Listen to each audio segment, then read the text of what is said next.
Hello, Dr. Burkholder, or anybody else who decides to watch this part of my reflection. There was just a little bit too much going on to try and jam into 250 words, even though I think I hit 300 on my written reflection. So just wanted to verbally process a few things.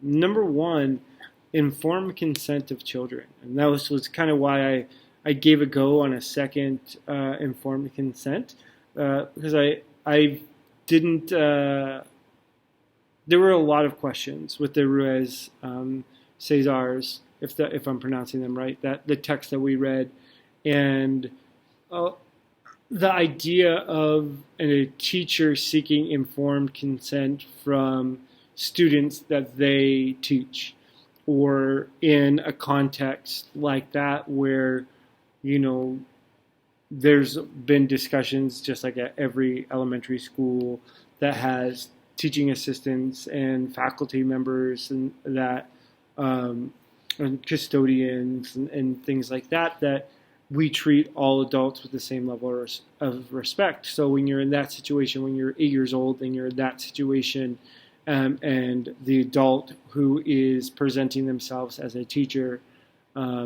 maybe not formally saying I'm the teacher, but is standing in front of a group of kids with directions on what they need to do, like a teacher, is asking for consent.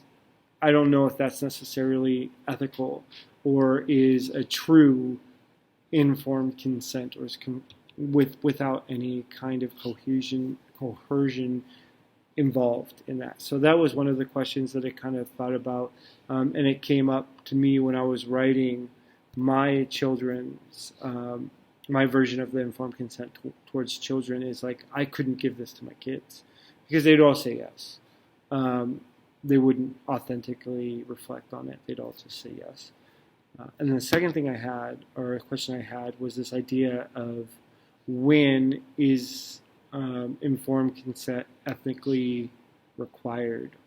And I started thinking about in the U.S. testing system, which is essentially research, right? We give these standardized tests to students all over the country. We gather their data, we use the data, we analyze the data, draw conclusions from it, make changes based on the data.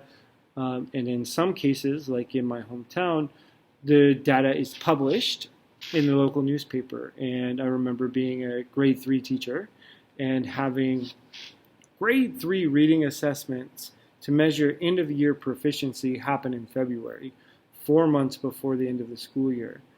And then those statistics being published in the local newspaper.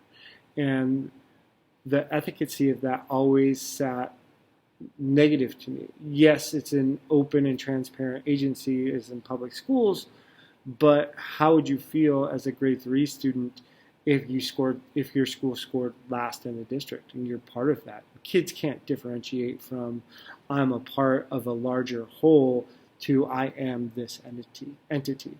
So the whole idea that the U.S. education system is kind of to inform consent of students, it made me question some of the practices that I perform in my classroom, or I've been a part of, or supported, and I'm just like thinking through and processing the idea of when it is ethical to not seek informed consent, and if it is ethical, if practices of the U.S. government are ethical or not.